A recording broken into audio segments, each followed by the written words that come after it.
Hello and welcome to Stitches and Starlight. My name is Tashiana, but you can call me Tashi because that's what all my friends do. And we're friends now. I'm coming to you from my home in Brooklyn that I share with my husband Joshua and the two hell kittens, actual cats, not humans, Minerva and Astoria. And this is my corner of the internet where we talk about all the things that I am making, whether I am knitting or spinning or sewing or potentially weaving. It is just fiber joy and wool chaos all the time. If this is your first time here, thank you so much for clicking on the thumbnail. There are a million voices vying for your attention on the internet, and you saw whatever this is and decided to give it a go, and that makes you a rad human. If you're a returning viewer, you already know what time it is. Welcome back to the channel. We have a bit of a spring update. It's still spring. It's barely spring. We've gotten a few days where the weather has hit 70 degrees. It's just been raining and cold and awful here. So that's where we are weather-wise. But it's starting to warm up and I have a bit of a spring update as far as like projects. I have one cast on. I dug back into the archives for a new project for the whip down. I do have a finished object. I have some updates on some things that I've been doing. We're gonna get to it. We're gonna do a normal podcast. First, we're going to talk about what I'm wearing, and I'm going to adjust my microphone because it is pulling down on the V of my tank, so BRB. So let's talk about what I'm wearing. I'm wearing my Weekend Cami Test by Amy Sher, and part of the reason why I'm wearing it today is this will hopefully go up on June 1st, and the pattern will be out for sale on June 3rd. And I've talked about this at length, but I have not put it on my body so you can see it, and since the pattern will be out in days, I thought I would wear it here so you can see it. So here is my Weekend Cami Test. I'm going to stand up so you can see it. She's very cute. A very incredible summer knit. I knit mine from Knitting for Olive, pure silk in the color Plum Rose, and I did mine in size E with no modifications. I did not do any bust darts. I have a 2-inch difference between my upper bust and my full bust, so like classic size E. And I knitted 2 pattern as far as length. I did realize that Amy's torso is almost as long as mine, so I did not do anything in terms of lengthening it. This is a crop top on me. It hits me right at my navel, but I do plan on wearing it predominantly with shorts. So like, that's fine and that works. I don't know that I have anything else to say about this that I have not already said. I've worn it a lot. I have no idea how to launder pure silk, so I should probably do that sometime soon because I think I've worn it like 4 times and I haven't washed it yet, and I probably should like soak some of the sweat out, especially since we're going into summer. But yeah, everything Amy makes is great. This fits great. Oh, the thing that I will say is I think the pattern, man, I wish I had my notes. I think the pattern is written for no ease or even just a little bit of negative ease, but because I picked a size, I have a 43-inch upper bust and size E is a 44-inch upper bust. So I have just a bit of positive ease, but that's what I wanted. Negative ease to no ease is not my ideal fit. I don't like things that cling to my body too much. I do like a little bit of wiggle room and a little bit of breeze. So my tank top has 1 inch of positive ease. I probably should have checked all my notes. Before I started talking about this.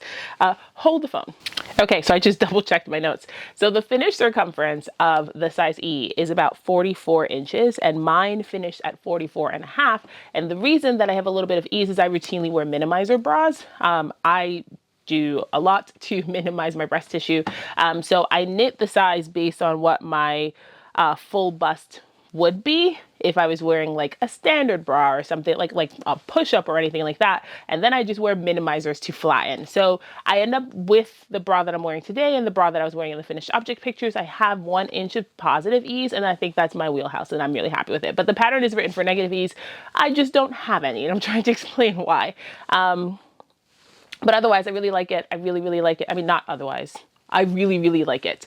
I'm like, it's hard to talk about things after you've knit it and you've been wearing it. Like I had a bunch of things to say while I was making it. And then after I finished it, I was just like, I don't know what else to say besides I like it. I like it and it fits and it makes me happy.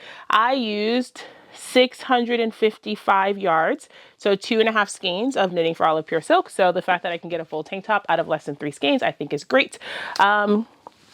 I have nothing else to say besides I love it. I really love it and I think everybody should make it. It is a great basic.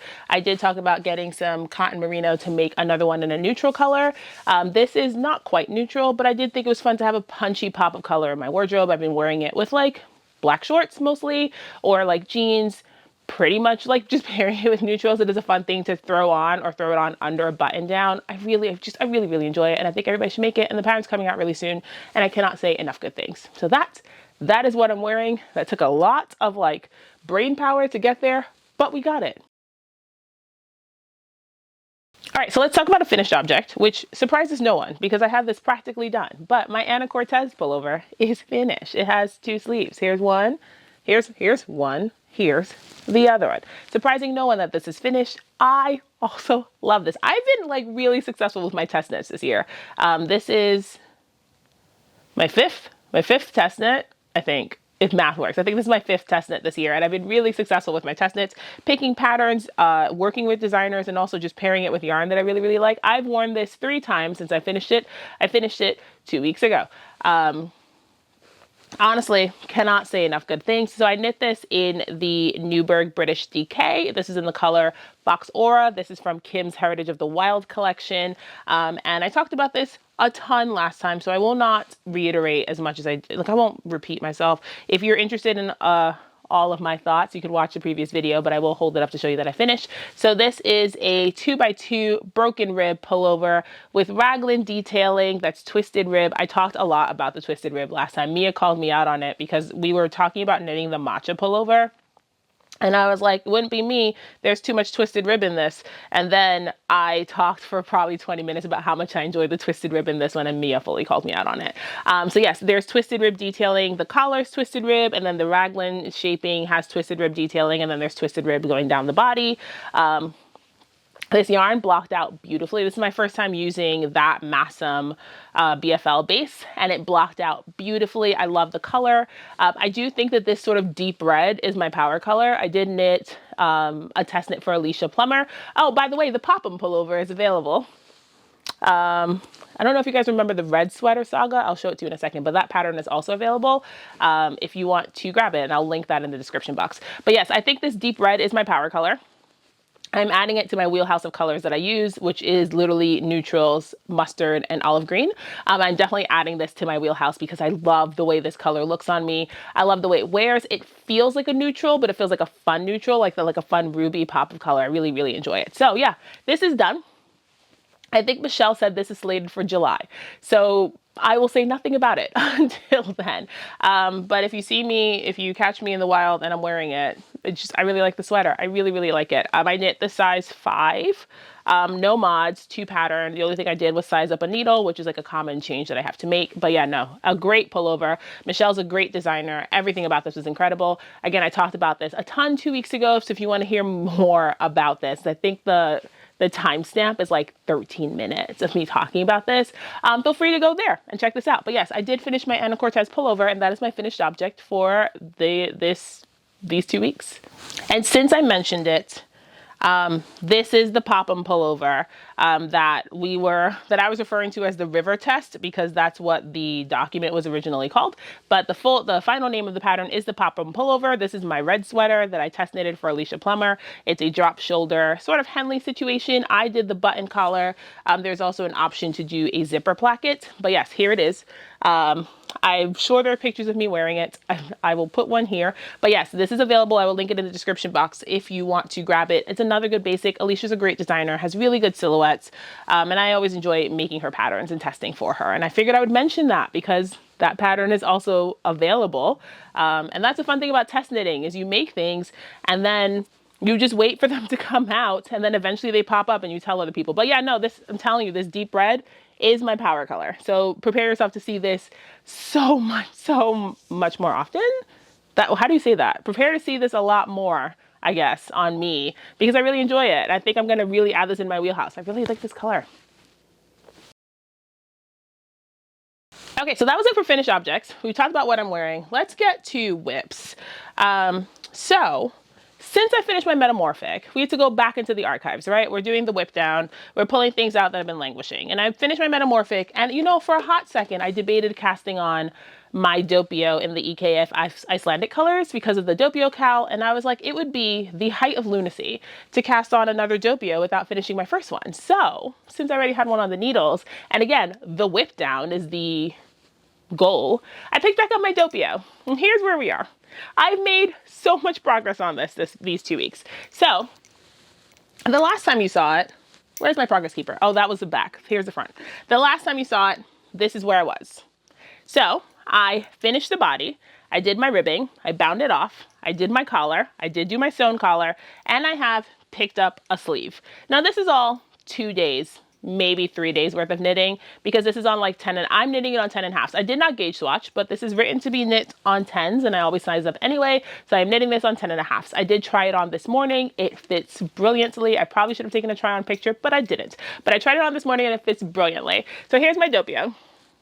And this also has me even more excited to cast on my Icelandic one. Now here's a fun thing is I don't know what size I'm making. Yeah, so I don't know what size I'm making. I think the easiest way to do that would be to count how many stitches I have on my sleeve and work backwards from there, or count how many stitches I had in the body and work backwards from there. But I also remember not doing all the increases. Like I think I just decided I'd done enough increases and then I stopped. So I guess I could count how many stitches are in the front and the back because I cast on the right number of stitches and then work backwards from there. I don't remember if I was making a size 4 or a size 5 is the problem, because I want to make this exact version again with the EKF yarn. But I get the Doppio hype. It fits really, really well. Also the 3 yarns together, that marling is so beautiful. Okay, let me tell you about the yarns. So my 3 yarns are Insignificant Human by Red Door Fiber Studio on her Superwash Merino base. Hemlock Green by Pearl Soho on the Linen Quill base. And then the mohair is the color Cobblestone by Argyle, which is, well, it's by Luminous Brooklyn, which is dyed by Argyle, which is my local yarn shop. There's a lot of work to get there. But yes, so those 3. Hey, I can actually just show you the yarns. So here's my yarn. So Hemlock Green, Insignificant Human, and here's my mohair. And these are the 3 yarns I'm holding together and marled together. They're making this fabric. This is, it's such a fun, like this is peak sweatshirt. I'm going to live in this the second it's cold enough to wear it. I did have a little bit of a tussle getting this over my head because I think I did my, I sewed my collar down a bit too tight, but honestly, not super mad about that. And I think having the sewn collar is going to really give some structure because the folded neckline's a little bit wide, but I think the sewn collar keeps it in place. And if this still feels a little bit too wide, I might run some elastic through it after I block it. This is I don't know that I've ever knit a garment with superwash yarn. I have a bunch of it and then I don't use it. So this is my first time knitting a garment with superwash yarn. And I think having the linen quill and the mohair in it might help it keep its shape. But I have heard that superwash stretches a fair bit. So we'll see what happens because I didn't block this. I mean, I didn't block a swatch, so I have no idea, but we'll see what happens. But for so far, I'm really excited about how my Doppio is going. I love this color. I love the fabric. It has really good drape. This is the Doppio by Seung-hee Hong of Seung-hee Knits. Probably should have said that. I feel like everyone's knit this. Everyone's talking about it. And then EKF is doing a Doppio Cal, so even more people are talking about it. But I've had this one on the needle since October 2023. Yes. October 2023, it has been a year and a half. It is time to get it off. And I'm really excited about where this is going. So now I just have some easy sleeve knitting to do for when I need a break from my other whips, which we're going to talk about because those are a little bit more brain involved and a little bit more labor intensive.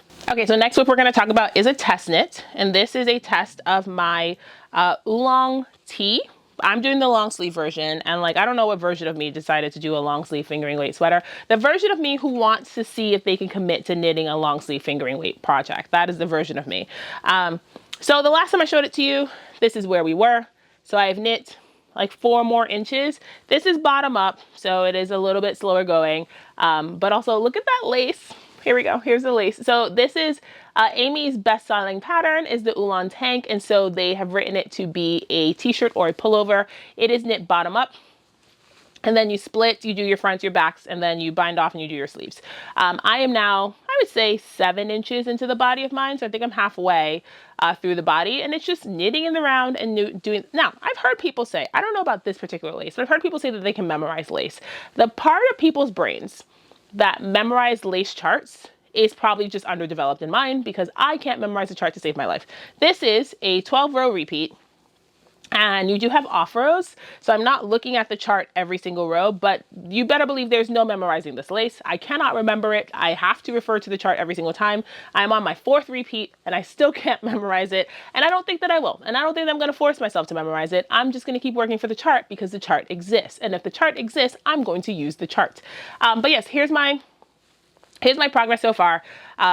I gave my other test knit a little bit more love these last 2 weeks. So I made a lot more progress on that one. And I think I'm going to reverse it and give this one more love these next 2 weeks, and kind of, you know, work on that one intermittently. I'm knitting this from Knitting for Olive Merino in the color Dusty Petroleum Blue.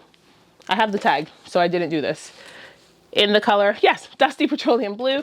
This is affectionately my Andrea sweater because it is definitely her color. I'm trying to integrate more blues into my wardrobe, and I'm really happy with how this is going. Now, I will say, I'm knitting this on 6s. We did talk about my gauge swatch nonsense last time. Knitting with fingering weight is not as arduous as I thought it was going to be. Like, I think here's the problem.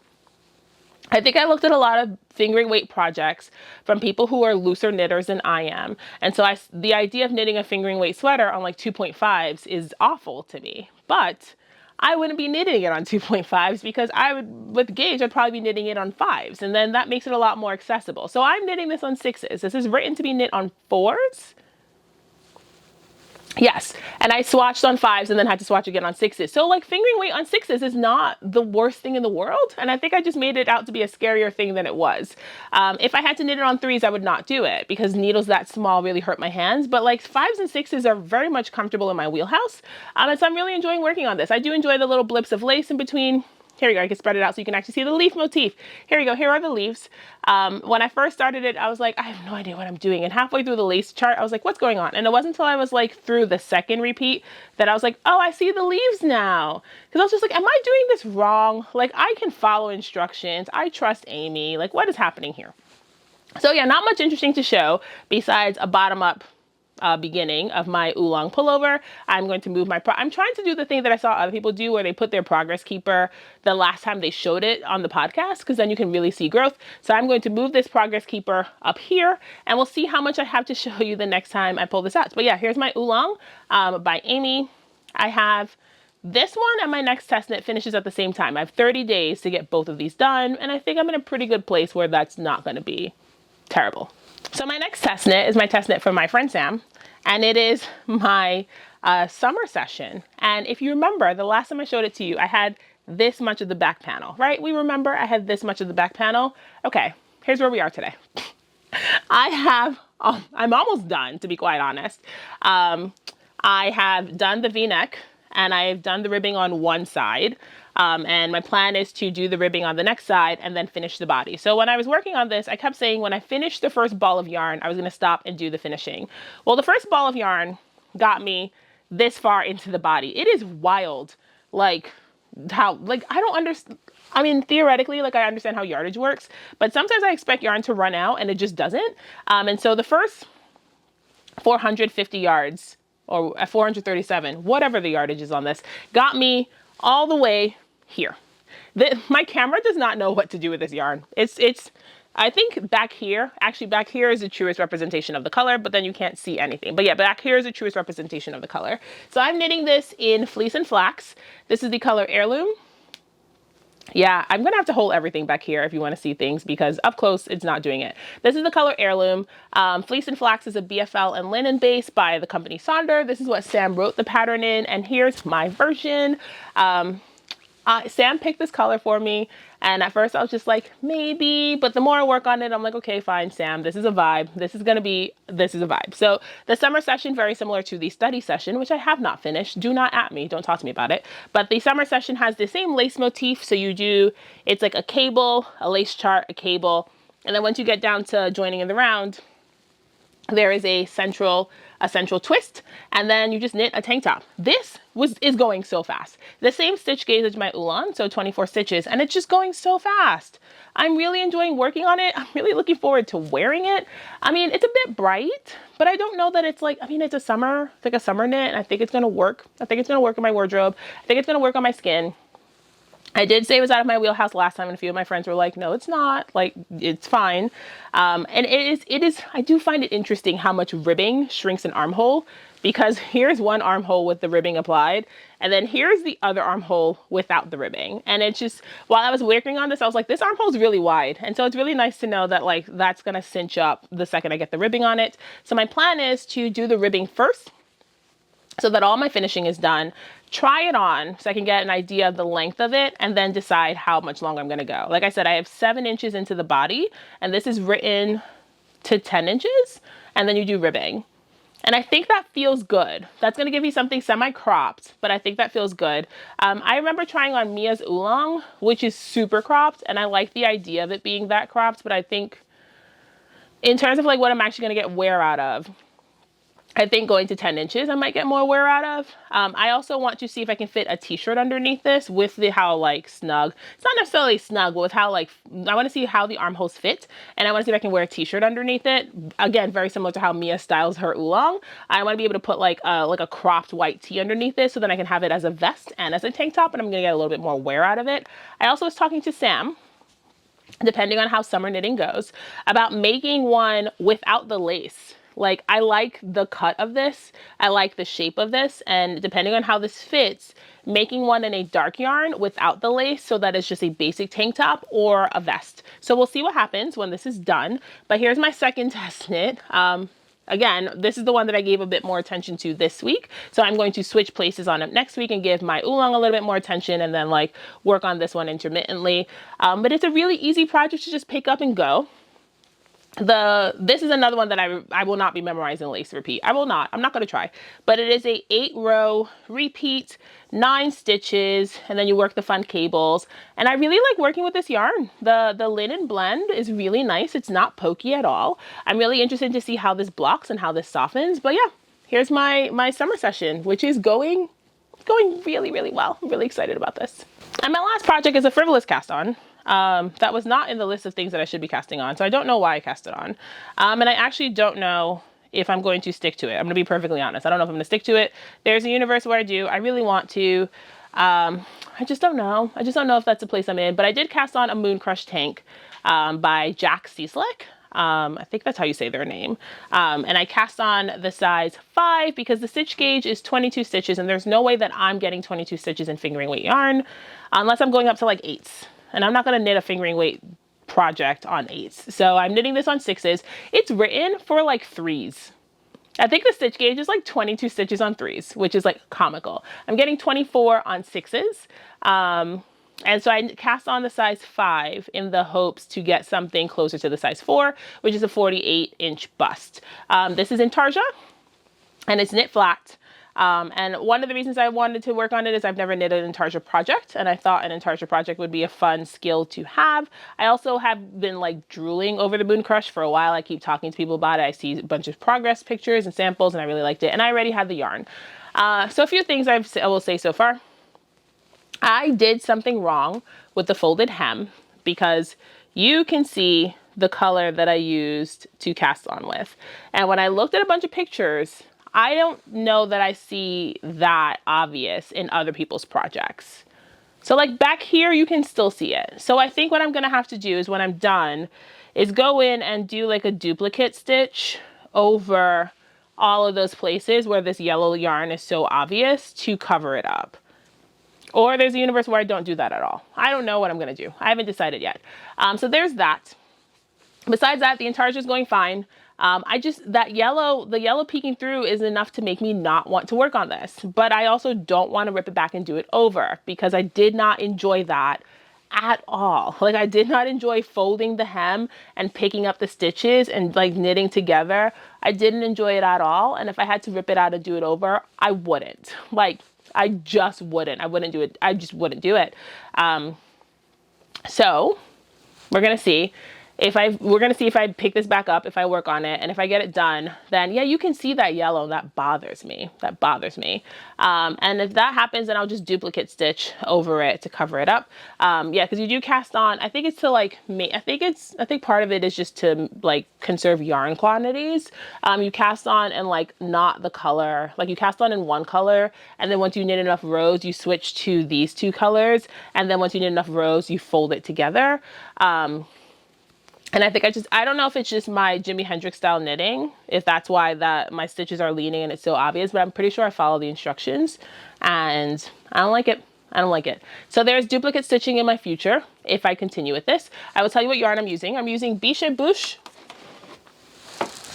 Biche Bouche Le Petit Lambswool. Here's my color palette. I'm calling it Starry Night. It is giving me Vincent van Gogh Starry Night vibes. I mean, I feel like if you see these colors together, you get it. So this is dark turquoise, dark blue turquoise, medium gray beige, and yellow mustard, something like that. Very close. Everything's on Ravelry. So yes, here's my palette. And again, if I get this done, I think it's gonna be really fun.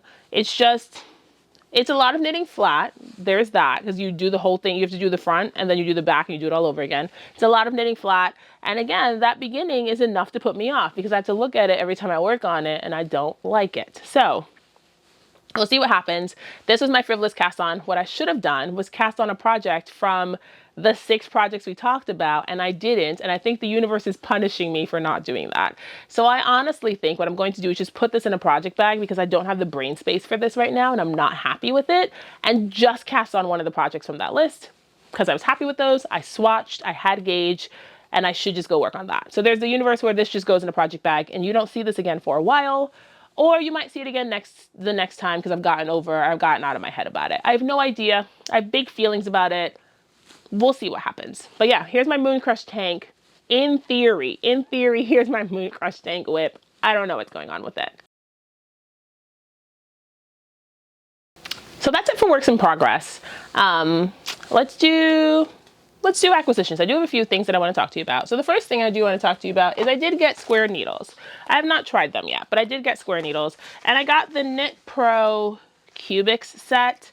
I looked at this one and I looked at the Addy Rocket Squared. And in terms of just cost, these are a third of the cost. No, this is not a full set. This is only 6 to 11s, but it's typically the needle size that I use the most. And this is a third of the cost of the Addy Rocket Squared. And for me to try needles that I'm not sure that I'm going to love, this felt like a much more sensible investment. Than the Addy Rocket ones. So this is what they look like. There are needles out because, ooh, that glare is fun. There are needles out because I have my Doppio sleeves are on the square needles for me to give them a go. So there are needles already out of this. But I did grab them to see if the square needles helps with my fatigue. I will say I'm knitting all my projects right now, well, besides the Doppio, are on 5s, 6s, and 6s. And that size feels really good on my hands. So I think it's just knitting anything smaller than 5s. I have to take more breaks and just be more conscious about like fatigue. But like 5, 6, 7s, even up to 8s feels really good. Once I go over 8s, then I'm a little bit concerned. Which, like, for someone who doesn't like knitting fingering weight stuff, like that yarn gauge is my wheelhouse. 24 stitches on 5s and 6s.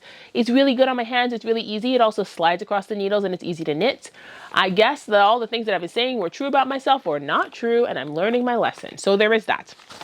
But I did finally get a set of square needles after talking about it for a while to give them a go. We will see if I cast on a project with them and how that goes. And maybe my like next cast on, because I was saying I was going to cast on one of like my summer projects, I'll cast on with these. No, I will not, because I did not swatch with these. And I've been learning that the needles you swatch with should be the needles that you knit with. So maybe the next time I start something new from the ground up, I will swatch with these.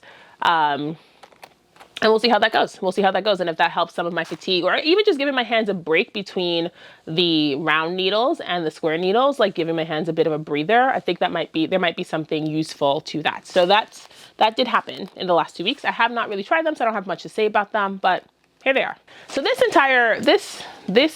chaotic thing in front of me, I blame on Marlene. What Marlene Knits, I think is her YouTube channel. I will link her below, and I will put up the picture of the thing that sparked this. So Marlene knit a Lunenburg in these like beautiful natural like autumn colors with like a green, actually this shade of green, as her main color. And I was like, oh, you know what would be fire? An autumnal Lunenburg.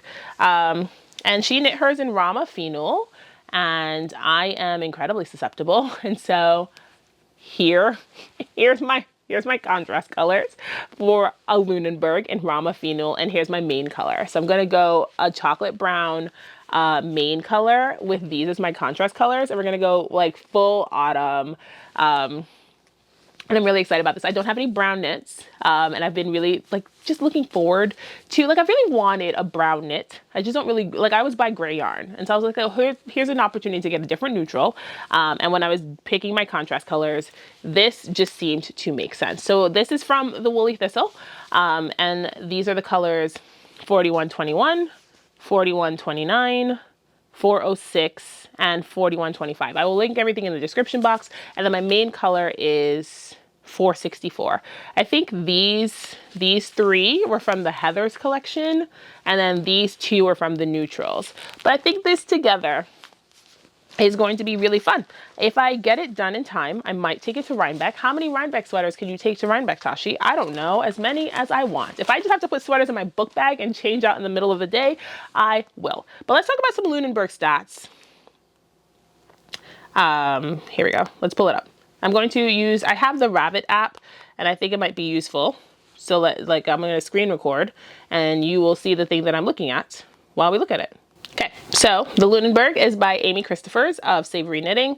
I actually have this pattern because I thought about making it, and I actually had a bit of Lichen and Lace Rustic Heather Sport, which is the pattern that the yarn that this pattern is written in, and I had enough, and then I just never did it. But it is a colorwork yoke with textured in it, so it has knit stitches and purl stitches. It is written for 3s and 5s.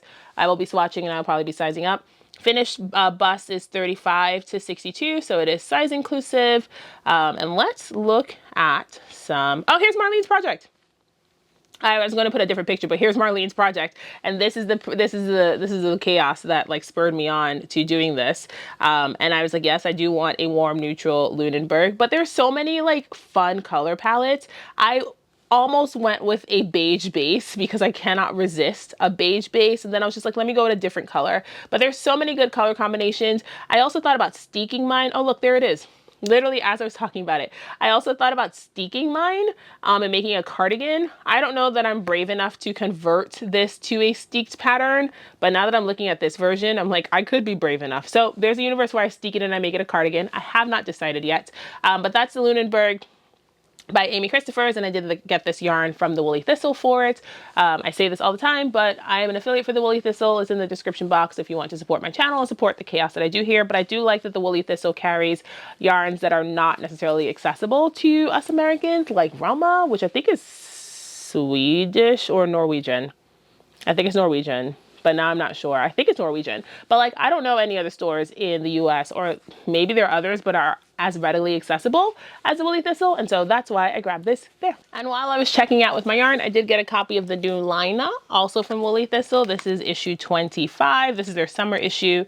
And there are a few things that I was instantly attracted to. This ice cream cardigan, I love. It looks like, I don't know if it's broken rib or it's textured, but it is a really fun cardigan that looks like it's knit from 2 strands of mohair. There was something else in here. There was a shawl by Lotta. Oh gosh, I hope I'm saying her name right. I hope that's her name. Hold on, hold the phone. Okay, I was correct. So there's this gemstone shawl, which I will have to put up a picture from Ravelry, but it is a mosaic. I think it's mosaic. It's a mosaic shawl, and it has a really fun stitch pattern. Can I show it closer?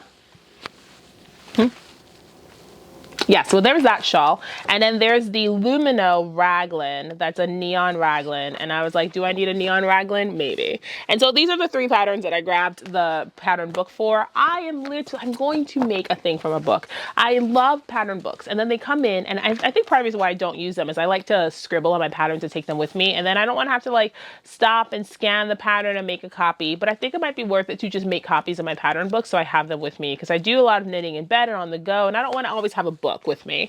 But my printer does have a copier scanner, and so it might be worth it to just scan pages and make copies so that I can actually knit the things from my books, because I have now Lina 23, 24, and 25, and I haven't made anything from any of them. And I will, if I keep saying it, I will do it, and I will stick to it. But yes, but I did get a copy of Lina. I do like that the Woolly Thistle, again, carries all the pattern books. Like, it's like one-stop shopping, which is also dangerous. I don't like that so much. Now that I'm thinking about it, I don't like that so much. But in the bigger scheme of things, if you need a few things, it's nice to only pay shipping once and to get everything at the same time. So I did get a small order from Amy. because Amy had cotton lino in the color citrine, and this, two things. I was following Allie at, oh gosh, I will link Allie, but Allie was talking about knitting her Colette pullover in this color and like the whole saga of knitting that. And I was just like, ooh, that color is divine. And then I saw Amy had it, and I really wanted to make the mock neck, the mini mock neck tank by Jessie May. All of this is because I've been knitting tank tops and I've been enjoying knitting tank tops. And now that I know that I can knit tank tops on like 5s and 6s, they don't feel as prohibitive as they used to. Before I was just like, well, I'm not knitting that on 2s, so I'm not doing it.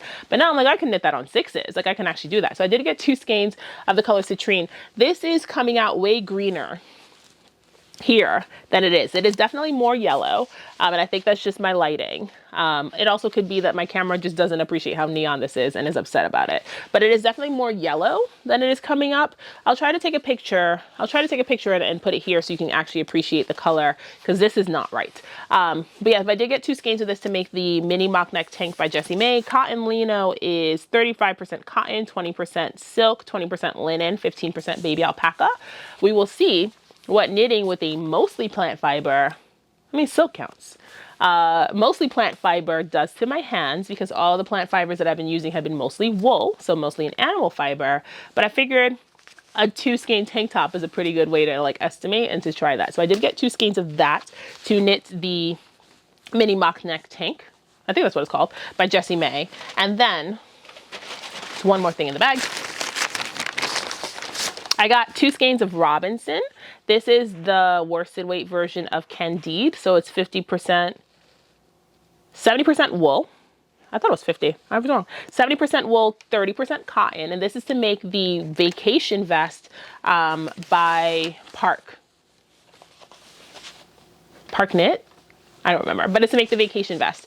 I'll put a picture of it so you can see it, but this is, I saw a bunch of people knit that pattern in this yarn, and so I was like, cool, I don't want to think of a pattern yarn combination if like the internet has already done that work for me. Emily of Gently Chaotic Knits, Emily Kurtz, I saw knit that pattern in this exact yarn, and so I got the shade Nougat, which is like mid-tone brown gray, to make a basic vest. I don't know if I'll wear it with a t-shirt underneath or if I'll be real sassy and wear it with nothing underneath like Park is wearing it. I don't know that I'm brave like Park is, but we'll see what happens. But I did get these 2 things from Amy.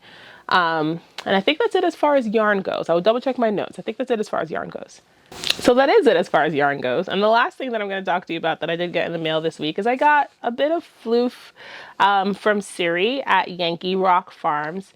Getting a fleece from Siri has been on my bucket list for a while. And I've tried for years. I've always missed them when they went on sale. And this year she posted like pictures of shearing her animals in her stories. And I was like, Siri, please, how do I get on this? And she was like, well, I'm taking them all to Maryland Sheep and Wool. But if something doesn't sell, like you'll have first dibs on it. And I was like, cool, I'm not rooting for you to not, like for your fleeces to not sell, but also like, what if your fleeces, like what if one of them didn't sell, you had to bring it back home and I could buy it? So the fleeces went to Maryland, and then I heard nothing. So I figured that meant that they sold. And then I got a DM from her like a week later, and she actually forgot to send one to Maryland. So she still had one. And she was like, if you still want it, it's yours. And I was like, this is the universe being kind to me. So all that, here's a fleece. Here's a few locks from the sheep. Okay, sorry. I think I turned my lights up a little bit too bright today, but it is a, maybe I hold it back here. It is a Cheviot Border Leicester cross, and neither of those are breeds that I've worked with. And I think it's really interesting having a down breed cross with a long wool. Beautiful staple length, French fry crimp, and I couldn't help myself. So this came in yesterday, and I washed up a few locks and spun up a mini skein just to see what it was like. And this is like cottony soft. It's weird. Like I didn't expect just feeling it. Like the transformation from like raw lock to like a mini skein is incredible. But with the Border Leicester in it, I didn't expect it to be as soft. And like, I know soft is like relative. I don't know the micron count on this, but it feels like a down wool. It feels cotton. If you ever handle the down wool, it's a different kind of soft than like a super fine merino. It does feel cottony.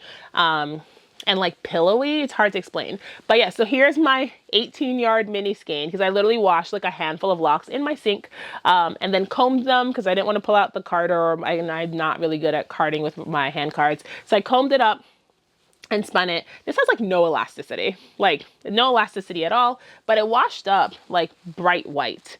Although looking at the locks are pretty white. They're like an off color, like off beige. This washed up and it scoured and it spun up bright white. I'm really excited about this. It was only a 3-pound fleece, and I think I paid less than $40 for it. So it wasn't terribly expensive, not a big investment. And I'm really happy with this. We'll see what my like post-washing numbers are, what my yield is. And when I get to this, but I actually do think I want to spin this really soon because this was a really interesting fleece to play with. I spun a combed sample, and I'm interested to see what the difference would be if I spin it carded. But I did spin this, and then I 3-plied it. I chain plied it because I almost only spin 3-ply yarns. But also something about this I think would really lend itself to lace. And if I do decide to knit lace, then I might do a 2-ply. So that happened. New floof for me. I was just gonna say, I haven't gotten a fleece besides that Romney was like my first fleece breaking my like fleece buying ban. I'm going back to it because there's no reason for me to buy fleece. I'm actually in the process of storing some of the wool I have because it's just taking up too much space and I'm not getting to it in a timely manner. And I don't have like a shed to stick it in. So I've been thinking about storing some of it. So it'd be illogical to have more coming in, but that was a really special one and I couldn't say no.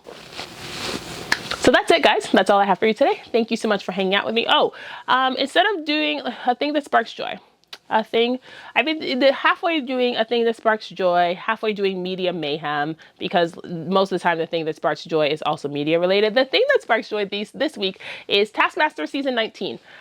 If you're not watching Taskmaster, it's great. It is a silly little British show that is all these seasons are, well, if we're going to call it appropriately, all the series, because the Brits are streaming on YouTube on the Taskmaster YouTube channel. Season 19 just started.